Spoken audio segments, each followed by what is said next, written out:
Hi. In this episode, we're going to talk about the sort command. The sort command allows sorting data, whether it's data from a file or any kind of output, and allows you to sort it by character or alphabet. So the very simple sort command sorts contents alphabetically. However, you can also add specific switches to work numerically. You can also sort in reverse order, unique sort, removing duplicate records, sorting specific fields, which you identify with a delimiter as well as the field value. And there's sort help options also through the -- help flag. In this upcoming lab, we're going to go over these commands and how to sort contents, whether that's alphabetical content or numerically with the sort command. Please stay tuned. In this episode, we're going to be talking about the sort command. The sort command allows you to sort a file, whether that's alphabetically or numerically, even reverse sort, and also sorting by different fields. It's very useful to be able to sort either output or data inside a file.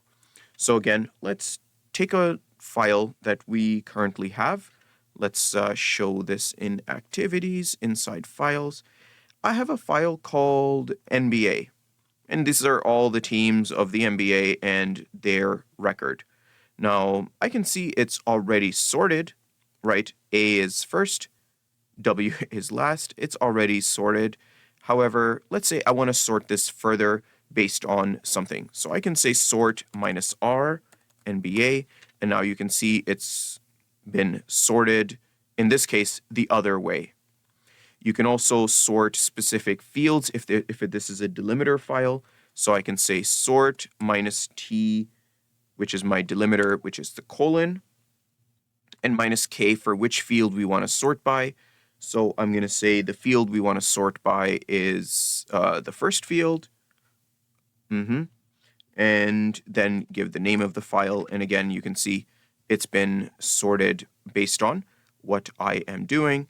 And of course, the other fields as well could also be used to sort.